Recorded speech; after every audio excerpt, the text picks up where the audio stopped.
Good morning dear student. Our next topic is trend in stability of higher oxidation state. Okay? तो यहाँ पर अगर हम देखें कि सबसे हाईएस्ट ऑक्सीडेशन नंबर जो हमें मिलेगा वो TiX4 में मिलेगा, देन VF5 में मिलेगा एंड CrF6 में मिलेगा. ओके आपको पता है जो हाईएस्ट ऑक्सीडेशन स्टेट होता है Mn का वो +7 होता है, लेकिन प्योर हैलाइट के केस में हम अगर किसी भी हैलाइट का केस हम लेके चल रहे हैं, देखिए ये सारे हैलाइट लगे हुए हैं, तो हैलाइट के केस में +4 ऑक्सीडेशन स्टेट नॉर्मल हैलाइट में नहीं मिलता है. हमें Mn का +7 ऑक्सीडेशन स्टेट MnO3F में मिलता है. तो ये हैलाइट तो है लेकिन प्योर हैलाइट नहीं है, ये एक ऑक्सी हैलाइट है. ठीक है, ऑक्सी हैलाइड है जिसका नेम होगा मैग्नीशियम ऑक्सी फ्लोराइड. हैलाइड की जगह पे कौन सा हैलाइड लगा हुआ है? फ्लोरीन. तो यहाँ पे क्या हो जाएगा? फ्लोराइड. तो ये प्योर फ्लोराइड नहीं है क्योंकि यहाँ पे बीच में क्या लगा हुआ है? ऑक्सीजन लगा हुआ है. तो यहाँ पे अगर हम बात करेंगे Mn की तो +7 ऑक्सीडेशन स्टेट ये प्योर हैलाइड में नहीं देता है. ओके, सबसे ज्यादा हाईएस्ट ऑक्सीडेशन स्टेट यहाँ पे हमें क्रोमियम की मिलती है F6 के साथ, वेनेडियम पेंटाफ्लोराइड हमें मिलता है, TiX4 हमें मिलता है. ओके, तो ये मेन आपको देखने को मिल रहा है +4, +5 and +6 oxidation state. Chromium +6 oxidation state केवल CrF6 में देता है, यानी केवल फ्लोरीन के साथ ही ये +6 ऑक्सीडेशन स्टेट देता है, क्लोरीन के साथ नहीं, ब्रोमीन के साथ नहीं, आयोडीन के साथ नहीं, इन तीनों के साथ नहीं, केवल फ्लोरीन के साथ. सेम यही कॉन्सेप्ट वेनेडियम में भी लगा हुआ है. वेनेडियम +5 ऑक्सीडेशन स्टेट केवल फ्लोरीन के साथ देता है, क्लोरीन के साथ नहीं देता, ब्रोमीन के साथ नहीं देता और आयोडीन के साथ नहीं देता, केवल फ्लोरीन के साथ देता है. लेकिन अगर +4 ऑक्सीडेशन स्टेट की हम बात करें तो +4 ऑक्सीडेशन स्टेट TiX4 में हमें मिलता है. और ये देखिए X की जगह पे फ्लोरीन, क्लोरीन, ब्रोमीन, आयोडीन आप चारों को रख सकते हो. तो यानी Ti अपनी +4 ऑक्सीडेशन स्टेट TiF4 में भी देगा, TiCl4 में भी देगा, TiBr4 में भी देगा, TiI4 में भी देगा. लेकिन यहाँ पे अपनी जो लोवेस्ट ऑक्सीडेशन स्टेट है, इसकी लोवेस्ट ऑक्सीडेशन स्टेट +2 है, ये अपनी लोवेस्ट ऑक्सीडेशन स्टेट फ्लोरीन में नहीं देगा. देखिए X के ऊपर 3 डॉट लगे हुए हैं, यहाँ पर आइए X के ऊपर 3 डॉट लगे हुए हैं. यहाँ पे ये क्या बना सकता है? देखिए TiCl2 बनाएगा, TiBr2 बनाएगा, TiI2 बनाएगा, लेकिन TiF4 ये नहीं, F2 ये नहीं देगा. क्यों? देखिए क्योंकि X ट्रिपल डैश की सीरीज में F प्रेजेंट नहीं है, यानी कि ये अपनी लोवेस्ट ऑक्सीडेशन स्टेट फ्लोरीन के साथ शो नहीं करता है. ओके, नेक्स्ट पॉइंट पे आते हैं. वेनेडियम की जो आप देख रहे हो ऑक्सीडेशन स्टेट +4 ऑक्सीडेशन स्टेट हम आते हैं X डैश पे FClBr, यानी कि जो वेनेडियम की +4 ऑक्सीडेशन स्टेट है ये हमें मिलेगी VF4 में मिलेगी, VCl4 में मिलेगी, VBr4 में, लेकिन I में नहीं मिलेगी. यानी आयोडीन के साथ ये अपनी +4 ऑक्सीडेशन स्टेट को शो नहीं करता, लेकिन +3 ऑक्सीडेशन स्टेट ये सबके साथ शो करता है और +2 ऑक्सीडेशन स्टेट भी ये चारों के साथ शो करता है. +5 ऑक्सीडेशन स्टेट केवल ये फ्लोरीन के साथ ही शो करता है. क्रोमियम पे आते हैं. क्रोमियम भी +5 ऑक्सीडेशन स्टेट केवल फ्लोरीन के साथ शो करता है, लेकिन +4 ऑक्सीडेशन स्टेट सबके साथ शो करेगा, +3 ऑक्सीडेशन स्टेट भी ये सबके साथ शो करता है और +2 ऑक्सीडेशन स्टेट भी ये सबके साथ शो करता है. MnF4 की बात करें तो Mn +3 ऑक्सीडेशन स्टेट केवल फ्लोरीन के साथ शो करेगा, +3 भी फ्लोरीन के साथ, यानी +4 और +3 दोनों केवल फ्लोरीन के साथ शो करता है, लेकिन ये +2 oxidation state fluorine, chlorine, bromine, iodine सबके साथ शो करता है. ओके, अब यहाँ पर आते हैं हम FeX3 की बात करें तो X के ऊपर लगा हुआ है सिंगल डैश, यानी कि ये +3 ऑक्सीडेशन स्टेट आयोडीन के साथ शो नहीं करेगा, बाकी सबके साथ शो करेगा. और FeX2 यानी +2 ऑक्सीडेशन स्टेट ये फ्लोरीन, क्लोरीन, ब्रोमीन, आयोडीन चारों के साथ शो करेगा. अब हम कोबाल्ट की बात करें तो कोबाल्ट +3 ऑक्सीडेशन स्टेट केवल फ्लोरीन के साथ ही शो करता है और +2 ऑक्सीडेशन स्टेट ये फ्लोरीन, क्लोरीन, ब्रोमीन, आयोडीन सबके साथ शो करेगा। ऐसे ही हम निकिल की बात करें तो निकिल +2 ऑक्सीडेशन स्टेट सबके साथ शो करता है, फ्लोरीन, क्लोरीन, ब्रोमीन, आयोडीन सबके साथ। और हम कॉपर की बात करें तो कॉपर +2 ऑक्सीडेशन स्टेट केवल फ्लोरीन और क्लोरीन के साथ शो करता है, और +1 ऑक्सीडेशन स्टेट क्लोरीन, ब्रोमीन और आयोडीन के साथ शो करता है, लेकिन फ्लोरीन के साथ शो नहीं करता। ये यहाँ पे काफी इंपॉर्टेंट है कि CuF आपको कभी नहीं मिलता, क्योंकि ये फ्लोरीन के साथ +1 ऑक्सीडेशन स्टेट कभी शो ही नहीं करता। ओके, और जिंक है आपका जो +2 ऑक्सीडेशन स्टेट है, ये सबके साथ शो करता है, चाहे वो फ्लोरीन हो, क्लोरीन हो, ब्रोमीन हो, आयोडीन, यानी ये चारों टाइप के हैलाइड बनाता है। ठीक है, फ्लोराइड, क्लोराइड, ब्रोमाइड और आयोडाइड, ये चारों टाइप के हैलाइड आपको मिलेंगे। ओके, नेक्स्ट हम बात करेंगे ऑक्साइड्स ऑफ 3D मेटल्स। बेटा अभी आपने हैलाइड्स पढ़ा है, हैलाइड्स ऑफ 3D मेटल, तो आपने हैलाइड में देखा ये है कि हैलाइड +7 ऑक्सीडेशन स्टेट जो है बहुत आसानी से शो नहीं करते। किसमें केवल शो किए थे? MnO3F में केवल शो किया था। ठीक है, +7 ऑक्सीडेशन स्टेट, इसके अलावा और किसी में ये शो नहीं करते हैं। लेकिन यहाँ पर ऑक्साइड्स के साथ Mn+7 ऑक्सीडेशन स्टेट बहुत इजीली और बहुत स्टेबल वे में शो करता है। तो देखिए ऐसा इसलिए होता है कि MnO7 the ability of oxygen to form multiple bond to metal explain its superiority, क्योंकि जो आपका ऑक्सीजन है ये मल्टीपल यानी डबल बॉन्ड बनाने में कैपेबल है, जिसकी वजह से +7 ऑक्सीडेशन स्टेट ये मैग्नीज के साथ बहुत आसानी से देता है। ओके, तो अगर आप स्कैंडियम से मैग्नीज तक जाओगे तो आप देखोगे कंटिन्यू ऑक्सीडेशन स्टेट हमारा स्कैंडियम का +3, TiO2 का +4, then V2O5 +5, CrO3 +6 oxidation state, MnO2 +7 oxidation state. तो स्कैंडियम से लेके Mn तक कंटिन्यू ऑक्सीडेशन स्टेट हमारा क्या होता जाता है? बढ़ता जाता है, क्योंकि यहां से लेके वहां तक कंटिन्यू हमारे अनपेयर इलेक्ट्रॉन्स भी बढ़ते जाते हैं। ओके, इसकी वजह से हमारा जो वेरिएबल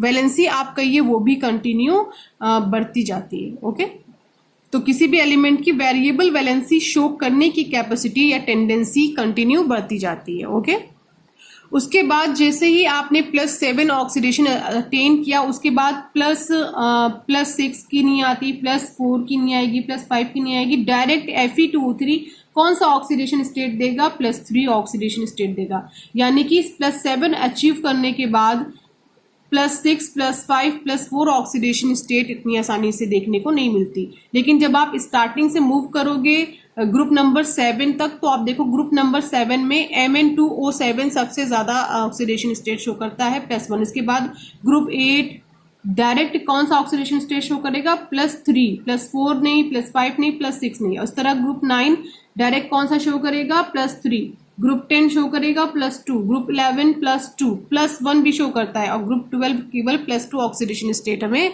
देगा। ओके, तो इस तरह इस पर्टिकुलर टॉपिक में एक चीज आपने देखी है, हैलाइड के साथ इतनी आसानी से हमें हायर ऑक्सीडेशन स्टेट नहीं मिलती, लेकिन ऑक्साइड के साथ बहुत आसानी से 3D सीरीज के एलिमेंट हाईएस्ट ऑक्सीडेशन स्टेट को स्टेबल फॉर्म में शो करते हैं। ओके, यहाँ पर आपको केवल आपको MnO3 में ऑक्सीडेशन स्टेट +7 तो मिलेगी, लेकिन ये प्योर फ्लोराइड नहीं है, ये ऑक्सी फ्लोराइड है। ओके, तो इसलिए हम इसको इस कैटेगरी में नहीं रखते, पूरे चार्ट में हमने इसको कहीं प्लेस नहीं दिया हुआ है। ओके, लेकिन अगर हम ऑक्साइड्स की बात करें तो ऑक्साइड में Mn2O7 यानी कि ऑक्साइड के केस में Mn हमें बहुत ही इजीली +7 ऑक्सीडेशन स्टेट दे रहा है। ऐसा इसलिए हो रहा है कि जो हमारा ऑक्सीजन है वो मल्टीपल बॉन्ड यानी कि डबल बॉन्ड बनाने में कैपेबल है। Okay, our next topic is catalytic property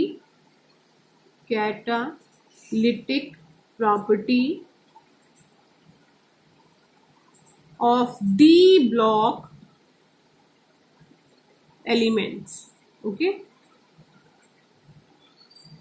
हमें डी ब्लॉक एलिमेंट्स की कैटालिटिक प्रॉपर्टी को स्टडी करना है। और आपको पता ही है कि जो डी ब्लॉक के एलिमेंट होते हैं वो एज अ कैटलिस्ट बहुत ज़्यादा यूज किए जाते हैं। कुछ एग्जाम्पल्स हम देख लेते हैं यहाँ पे, जैसा कि वेनाडियम पेंटॉक्साइड को ही आप ले लें, ये कॉन्टेक्ट प्रोसेस के थ्रू H2SO4 बनाने में बहुत ज्यादा यूज होता है, या आप कहिए मेनली यही कैटलिस्ट यहाँ पर यूज ही होता है। ठीक है, तो वेनेडियम 3D सीरीज से बिलोंग करता है। इसी तरह जो निकिल आपका होता है ये डिहाइड्रोहेलोजिनेशन में बहुत ज्यादा यूज होने वाला कैटलिस्ट है। इसी तरह आपका FeB हैबर्स प्रोसेस में यूज होने वाला कैटलिस्ट है। ओके, तो अगर हम देखें तो इस पर्टिकुलर ग्रुप के जो भी एलिमेंट हैं वो बहुत ज्यादा इजिली जो है कैटालिटिक प्रॉपर्टी को शो करते हैं। तो बच्चों आप एक चीज याद रखिएगा, ये काफी इंपॉर्टेंट है। यहाँ पे वेनेडियम पेंटॉक्साइड कॉन्टेक्ट प्रोसेस में एज अ कैटलिस्ट यूज होता है, nickel as a catalyst use होता है हाइड्रोजिनेशन रिएक्शन में, और आयरन यूज होता है हैबर्स प्रोसेस में। ओके, अब ये क्वेश्चन अराइज होता है कि इस पर्टिकुलर ग्रुप के जो एलिमेंट है इसमें ये प्रॉपर्टी एक्चुअली डेवलप कैसे हुई है। ओके, तो सबसे मेन रीजन जो यहाँ पर हमें मिलता है वो है वेरिएबल वैलेंसी का। ओके, क्योंकि इस ग्रुप के एलिमेंट हैं वो वेरिएबल ऑक्सीडेशन स्टेट को शो करते हैं। और दूसरा, ये वेरिएबल ऑक्सीडेशन स्टेट क्यों शो करते हैं, क्योंकि इनके पास वैकेंट डी ऑर्बिटल होता है कि नहीं, वैकेंट डी ऑर्बिटल है, जिसकी वजह से ये वेरिएबल वैलेंसी शो करते हैं। और तीसरा बहुत इंपॉर्टेंट पॉइंट है टेंडेंसी टू फॉर्म कॉम्प्लेक्स, इनके पास कॉम्प्लेक्स फॉर्मेशन की टेंडेंसी होती है। ठीक है, ये तीनों प्रॉपर्टी बहुत अच्छी शो करने की वजह से ये कैटालिटिक बिहेवियर को शो करते हैं। ओके, क्योंकि इनके पास वेरिएबल वैलेंसी की प्रॉपर्टी है तो ये कैपेबल है डिफरेंट टाइप के कॉम्प्लेक्स बनाने में, और साथ ही ये रिएक्टेंट के साथ अनस्टेबल इंटरमीडिएट भी बना लेते हैं। ओके, और ये अनस्टेबल इंटरमीडिएट जो होता है ये एक्टिवेशन एनर्जी की वैल्यू को डाउन कर देता है। ये आपने पढ़ा होगा activation energy. Okay, activation energy, तो एक्टिवेशन एनर्जी की वैल्यू डाउन इसलिए होती है क्योंकि यह एक अनस्टेबल इंटरमीडिएट बनता है। तो कोई भी कंपाउंड अनस्टेबल इंटरमीडिएट कंपाउंड तभी बनाएगा जब उसमें कॉम्प्लेक्स फॉर्मेशन की टेंडेंसी हो, और कॉम्प्लेक्स फॉर्मेशन की टेंडेंसी तभी होगी जब उसके पास वैकेंट डी ऑर्बिटल हो, और अगर उसके पास वैकेंट डी ऑर्बिटल है तो उसके पास टेंडेंसी होगी कि वो वेरिएबल ऑक्सीडेशन स्टेट को शो कर सके। ओके, तो जब ये एक्टिवेशन एनर्जी को क्या कर देता है, डाउन कर देता है, तो जिससे हमारी रेट ऑफ रिएक्शन क्या हो जाती है, इंक्रीज हो जाती है, और अनस्टेबल रिएक्टेंट इंटरमीडिएट डिकम्पोज हो जाता है, और फाइनली हमें हमारा प्रोडक्ट मिल जाता है। ओके, तो सबसे पहले हम करते हैं काम, एक एग्जाम्पल के थ्रू इसे पढ़ते हैं कि वेरिएबल वैलेंसी का क्या केस यहाँ पे लगता है। ओके, वेरिएबल ऑक्सीडेशन स्टेट का यहाँ पे क्या केस लगता है। तो सबसे पहले हमारे पास I नेगेटिव है, हम एक आयोनिक रिएक्शन लेके चल रहे हैं, H2O8 डाई नेगेटिव है। ठीक है, जब ये आपस में रिएक्ट करेंगे तो हमें मिलेगा क्या, I2 plus SO4 di negative, balance करते हैं 2 and 2, तो रिएक्शन हमारी बैलेंस हो गई। अब यहाँ पर देखो बच्चों होता क्या है कि जो आपका यहाँ पे हम कौन सा यूज करते हैं, आयरन एज अ कैटलिस्ट यहाँ पे हम यूज करते हैं। तो सबसे पहले आपको पता ही होगा कि हम आयरन की रिएक्शन पहले एक रिएक्टेंट से कराएंगे, फिर आयरन की रिएक्शन दूसरे रिएक्टेंट से कराएंगे। इसी प्रोसेस के थ्रू ही मैंने आपको जब सरफेस केमिस्ट्री पढ़ाया था तो बताया था कि कैटलिस्ट ऐसे ही वर्क करता है। तो सबसे पहले हम इसको एक रिएक्शन से रिएक्ट कराते हैं। ओके, तो यहाँ पर हमारे पास क्या है, I नेगेटिव पहला रिएक्टेंट हम ले रहे हैं। उसके बाद इसकी रिएक्शन हम कराते हैं Fe से, क्योंकि ये आयोनिक रिएक्शन चल रही है तो जाहिर सी बात है कैटलिस्ट भी हमें आयोनिक लेना है, और Fe का यहाँ पे जो ऑक्सीडेशन स्टेट है वो क्या है, +3 है। ओके, इसके बाद जब ये रिएक्शन प्रोसीड करेगी तो वापस हमें Fe मिलेगा और साथ में क्या मिल जाएगा, I2 मिल जाएगा। लेकिन यहाँ पर अब चेंज क्या हुआ है, यहाँ पे चेंज ये हुआ है कि ये जो हमने Fe लिया था ये +3 ऑक्सीडेशन स्टेट में था, लेकिन आफ्टर रिएक्शन के बाद यानी कि आई से रिएक्शन हो जाने के बाद हमें जो Fe मिला हुआ है ये +2 ऑक्सीडेशन स्टेट में हमें मिला हुआ है। तो देखिए यहाँ पे वेरिएबल वैलेंसी का कॉन्सेप्ट आ गया, सेम रिएक्शन में ही +3 चेंज हो गया किसमें, +2 में। इसने वैरायटी दिखा दी ऑक्सीडेशन स्टेट में। ओके, तो यहाँ पर देखिए इसको बैलेंस करते हैं, ये रिएक्शन हमारी बैलेंस हो गई। ओके, नेक्स्ट अब ये जो हमें मिला हुआ है Fe डाई पॉजिटिव, ये दूसरे रिएक्टेंट से रिएक्ट करेगा H2O8 से डाई नेगेटिव, और ये हमें हमारा डिजायर कंपाउंड दे देगा, वो होगा desired compound SO4 di negative. Okay, और साथ में हमें फिर से क्या मिल जाएगा, Fe ट्राई पॉजिटिव। ओके, तो आपको पता ही है कि हम कैटालिस्ट को जिस फॉर्म में डालते हैं फाइनली वो हमें उसी फॉर्म में मिलता है। तो अगर हमने इसको +3 ऑक्सीडेशन स्टेट में यूज किया था तो ये हमें लास्ट में +3 ऑक्सीडेशन स्टेट में ही मिलेगा। ओके, तो इस तरह जो हमारा कैटलिस्ट है ये बहुत अच्छी तरीके से वर्क करता है। क्यों? क्योंकि ये वेरिएबल वैलेंसी को शो करता है, ये जरूरत के अकॉर्डिंग अपनी ऑक्सीडेशन स्टेट को चेंज करने की कैपेसिटी रखता है, इसलिए बहुत ज्यादा स्ट्रॉन्ग कैटालिटिक प्रॉपर्टी वाले आपको एलिमेंट 3D सीरीज में मिलेंगे। ओके, नेक्स्ट जो प्रॉपर्टी है फॉर्मेशन ऑफ इंटेरेस्ट्रियल कंपाउंड्स। ओके, तो सबसे पहला क्वेश्चन अराइज होता है कि ये कंपाउंड्स एक्चुअली क्या होते हैं, इन टेरेस्ट्रियल कंपाउंड एक्चुअली होते क्या हैं बच्चों। तो इन टेरेस्ट्रियल कंपाउंड हम ऐसे उन्हें कहते हैं जो मेटल के क्रिस्टल लैटिस में ट्रैप्ड होते हैं। ओके, ये बहुत स्मॉल एटम्स होते हैं, लाइक आपका हाइड्रोजन है, कार्बन है, लाइक नाइट्रोजन है, और भी बहुत सारे होते हैं। ओके, तो ये कैसे होते हैं, नॉन स्टोइकियोमेट्रिक होते हैं, ना तो ये आयोनिक होते हैं पूरी तरह से और ना ही ये कोवेलेंट होते हैं। एग्जाम्पल होगा हमारा लाइक TiC हो गया, Fe3H हो गया, ऐसे बहुत सारे एग्जाम्पल आपको बुक में देखने को मिलेंगे। ओके, तो ये जो ट्रांजिशन मेटल्स हैं ये ट्रांजिशन मेटल्स के वैकेंट स्पेस में ये प्रेजेंट होते हैं। ठीक है, जैसे कि ट्रांजिशन मेटल्स हैं, इनके एटम्स एक दूसरे से जुड़े होंगे तो उसमें कुछ ना कुछ वैकेंट स्पेस होगा, तो ये जो हमारे होते हैं कंपाउंड ये उसी वैकेंट स्पेस को कवर कर लेते हैं, यानी उस वैकेंट स्पेस को फिल कर देते हैं, जिसकी वजह से जो इंटेरेस्ट्रियल कंपाउंड होते हैं बहुत ज्यादा हार्ड होते हैं। ओके, अब ऑब्वियस सी बात है कि अगर ये कंपाउंड बहुत ज्यादा हार्ड है तो इनका जो मेल्टिंग पॉइंट है ये क्या होगा, हाई होगा।